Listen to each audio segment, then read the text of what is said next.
नमस्कार, मैं हूं अशोक पटवा और आप देख रहे हैं भारतीय इतिहास की गौरव यात्रा। और इस गौरव यात्रा का आज का पड़ाव होगा सिंधु घाटी सभ्यता के सच के ऊपर। वो सच जिससे सिर्फ भारत ही नहीं बल्कि पूरी दुनिया हैरान और आश्चर्यचकित है। पूरे विश्व में 3 प्राचीन और महान सभ्यताएं मानी गई हैं, जिनमें से नाम आता है मिस्र की सभ्यता का, फिर एक नाम आता है मेसोपोटामिया की सभ्यता का और तीसरा नाम है सिंधु घाटी की सभ्यता। अगर हम इन तीनों सभ्यता में ये देखें कि सबसे ज़्यादा प्रसिद्ध और सबसे ज़्यादा चर्चित सभ्यता कौन सी है, तो निश्चित है कि आप कहेंगे मिस्र की सभ्यता। वो अपने पिरामिडों के लिए, वो अपनी मम्मी के लिए, स्फिंक्स के लिए बहुत ज़्यादा विश्व प्रसिद्ध है।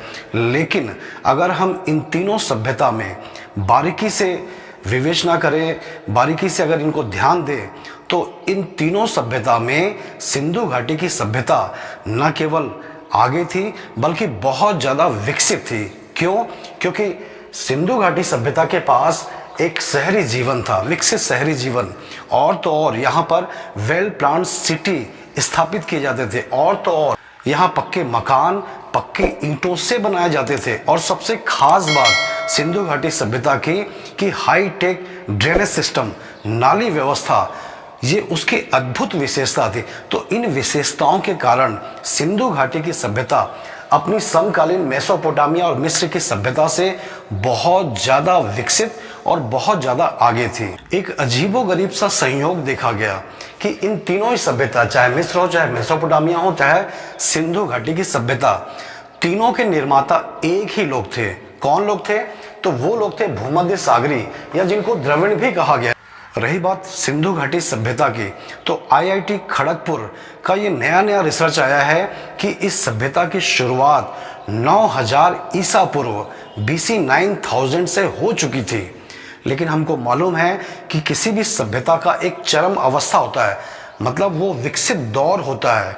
तो सिंधु घाटी सभ्यता का सबसे विकसित दौर था 2300 ईसा पूर्व से लेकर 1750 ईसा पूर्व, 2300 BC से लेकर 1715 BC। और हम सिंधु घाटी सभ्यता के क्षेत्रफल की बात करें तो आज के पाकिस्तान से लगभग दुगने एरिया में ये सभ्यता फैली हुई थी। लगभग 12,99,600 वर्ग किलोमीटर एरिया में इस सभ्यता का विस्तार था। और इस सभ्यता के उत्तरी, दक्षिणी, पश्चिमी, पूर्वी पॉइंट को देखें तो इसका उत्तर में विस्तार मांडा तक था, जो कि जम्मू कश्मीर में है। इसका दक्षिण में विस्तार दैमाबाद, जो कि महाराष्ट्र में है। इसका पूर्व में विस्तार आलमगीरपुर, जो कि यूपी में है। और इसका पश्चिम में विस्तार सुतकेनडोर, जो कि बलूचिस्तान में, पाकिस्तान में, अफगानिस्तान बॉर्डर के पास है।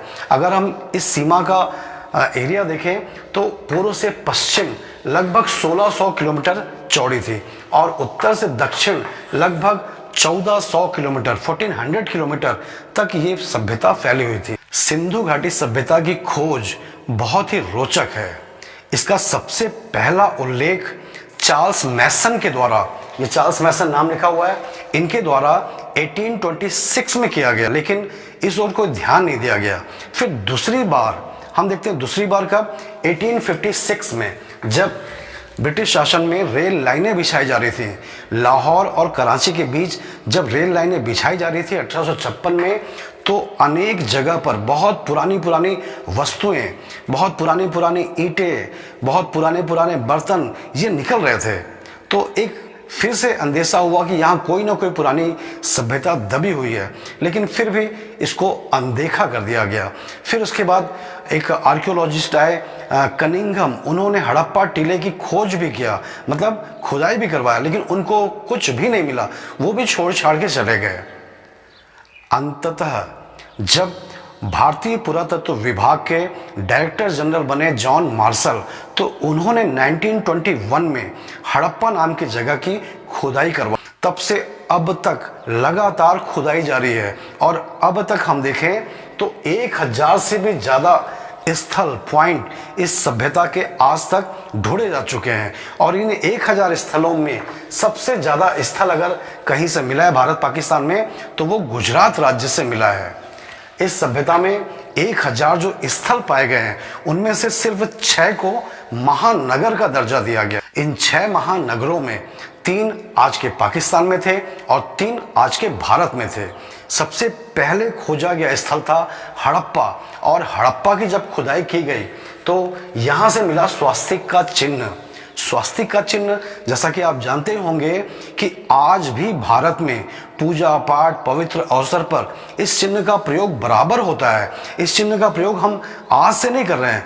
हड़प्पा से साबित होता है कि इस चिन्ह का प्रयोग भारत के लोग 5000 साल पहले से करते चले आ रहे हैं। हड़प्पा नाम की जगह पाकिस्तान के पंजाब के मांटगोमरी जिले में रावी नदी के किनारे पर है और इसका उत्खनन करवाया था दयाराम साहनी ने। और हम इन 6 महानगरों में पाकिस्तान में देखें तो सबसे बड़ा महानगर कौन सा?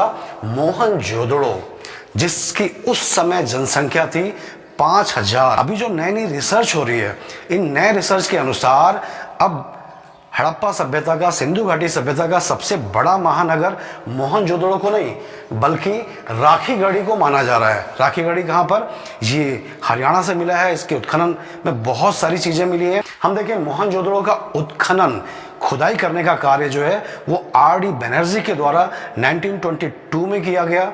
और जब यहाँ खुदाई करवाई गई तो एक बहुत ही अद्भुत चीज मिली है, ग्रेट बाथ, विशाल स्नानागार, जिसको हम स्विमिंग पूल भी कह सकते हैं। जब इस स्विमिंग पूल का स्ट्रक्चर खोद के बिल्कुल क्लियर किया गया तो जब फॉरेन के लोग इसको देखते थे तो दांतों तले उंगलियां दबा लेते थे। क्यों? क्योंकि 1922 में उस समय के जो विकसित शहर थे, लंदन, पेरिस, न्यूयॉर्क, वहां पे भी इतने उन्नत किस्म का स्विमिंग पूल 1922 तक नहीं बना था जितने उन्नत किस्म का स्विमिंग पूल भारत में 5000 साल पहले मोहनजोदड़ो में बन चुका। और हम देखें मोहनजोदड़ो से बहुत ही महत्वपूर्ण अन्न भंडार मिला है। वैसे तो अन्न भंडार सिंधु घाटी सभ्यता में अनेक स्थल से मिला है, लेकिन मोहनजोदड़ो की अन्न भंडार की बात करें तो ये पूरी सिंधु घाटी सभ्यता की सबसे बड़ी इमारत मानी गई है, मोहनजोदड़ो का अन्न भंडार। और हम देखें तो मोहनजोदड़ो से ही पशुपति के चित्र वाली मुहर, पशुपति का मतलब शंकर भगवान, तो इसी आधार पर जॉन मार्शल के द्वारा ये प्रतिपादन किया गया कि पूरे विश्व का सबसे प्राचीन धर्म शैव धर्म है, इसी पशुपति चित्र वाली मुहर के आधार पर। और मोहनजोदड़ो से खास चीज मिली है, सूती वस्त्र मिले हैं। सूती वस्त्र, जी हाँ, इसी सूती वस्त्र के आधार पर आज ये सर्वमान्य हो चुका है कि पूरे विश्व को कपास और कपास से सूती वस्त्र बनाने की विधि सिंधु घाटी सभ्यता की देन मानी गई है। या हम इसको दूसरे शब्दों में कह दें कि कपास और सूती वस्त्र बुनाई ये पूरे विश्व को किसकी देन है? भारत की देन है। किस आधार पे? मोहनजोदड़ो से इसके सबूत मिले हैं। इसके बाद तीसरा महानगर जो पाकिस्तान में था वो था चन्हू-दड़ो। और चन्हू-दड़ो भी सिंध प्रांत में सिंधु नदी के किनारे पर ही स्थित है। और यहाँ से एक बहुत ही अनोखी चीज मिली है और वो है लिपस्टिक। आप सोच के देखिए कि भारत में 5000 साल पहले महिलाएं सौंदर्य प्रसाधन में, मतलब ब्यूटीनेस के मामले में उतना ही ध्यान देती थी जितना आज देती हैं। लिपस्टिक का साक्ष्य मिला है चन्हू-दड़ो से। ये 3 महानगर तो पाकिस्तान में थे और 3 महानगर जो भारत में, उनमें से पहला नाम आता है लोथल का। और लोथल को लघु हड़प्पा या लघु मोहनजोदड़ो भी कहा गया है। इसका उत्खनन रंगनाथ राव के द्वारा जब कराया गया तो यहाँ से क्या मिलता है? बंदरगाह, डकयार्ड, जहाँ समुद्री जहाज आते जाते थे। और साथ में क्या मिला है? फारसी मुहरें मिली हैं। बंदरगाह, फारसी मोहरें, ये दोनों, फारस मतलब ईरान, ईरान की मोहरें। इसका मतलब ये है कि लोथल उस समय सिंधु घाटी सभ्यता का अंतर्राष्ट्रीय व्यापार का केंद्र रहा होगा। यहीं से सिंधु घाटी सभ्यता के लोग अंतर्राष्ट्रीय व्यापार करते थे। और एक अनोखी चीज मिली है लोथल से और वो है मम्मी। हमको मालूम है मम्मी मिस्र की सभ्यता की विशेषता है। निश्चित है कि लोथल में बहुत से लोग मिस्र के आके रहते होंगे, तो उन्होंने मम्मी का निर्माण करवाया था। तो ये एकमात्र मम्मी है जो पूरी सिंधु घाटी सभ्यता में मिली है। कहाँ से? लोथल से। कालीबंगा ये दूसरा स्थल था जो भारत से पाया गया, ये राजस्थान में पाया गया। कालीबंगा का मतलब होता है काले रंग की चूड़ियां। कालीबंगा से हम देखें क्या क्या मिला है, जुते खेत, खेत जुते हुए, और हवन कुंड मिला है। जुते हुए खेत से उनके आर्थिक जीवन के बारे में जानकारी मिलती है, तो हवन कुंड से उनके धार्मिक विश्वास और क्रियाकलाप के बारे में जानकारी मिलती है। लेकिन सबसे खास बात यह है कि कालीबंगा की जो नाली व्यवस्था है वो बहुत ही अच्छी मानी गई। काफी हाईटेक नाली व्यवस्था यहाँ देखने को मिलती है। वैसे मैं आपको बता दूं कि पूरी सिंधु घाटी सभ्यता में सबसे अच्छी नाली व्यवस्था या सबसे अच्छा ड्रेनेज सिस्टम वाला जो जगह माना गया वो माना गया धौलावीरा। ये धौलावीरा सबसे नवीनतम खोज है सिंधु घाटी सभ्यता की। याद रखिएगा, सिंधु घाटी सभ्यता की सबसे पहली खोज थी हड़प्पा, और सबसे नवीनतम खोज कौन सी है, धौलावीरा। और ये धौलावीरा भारत के गुजरात राज्य से मिला है, और इसकी खास बात यह है कि ये लास्ट ईयर ही इसको यूनेस्को के द्वारा विश्व धरोहर में शामिल किया गया है। तो यहाँ की नाली व्यवस्था बहुत ही उन्नत मानी गई। इसी प्रकार से तीसरा महानगर जो भारत में था वो था बनवाली। ये हरियाणा राज्य से मिला है, और यहाँ की सबसे खास बात यह है कि यहाँ के लोग तांबे का सेपरेट यूज करते थे। तांबे के औजार, तांबे के आभूषण, तांबे के बर्तन। इसमें खास बात क्या है, इसमें खास बात यह है कि पूरी सिंधु घाटी सभ्यता में हमेशा कांसे का उपयोग ही किया गया। कांसे के बर्तन, कांसे के औजार, कांसे के आभूषण, हर चीज। लेकिन बनवाली में थोड़ा सा उल्टा देखने को मिलता है कि तांबे का सेपरेट यूज। हम देखें, सिंधु घाटी सभ्यता को इसीलिए कांस्य युगीन सभ्यता कहा गया क्योंकि इन लोगों ने कांसे का व्यापक प्रयोग किया।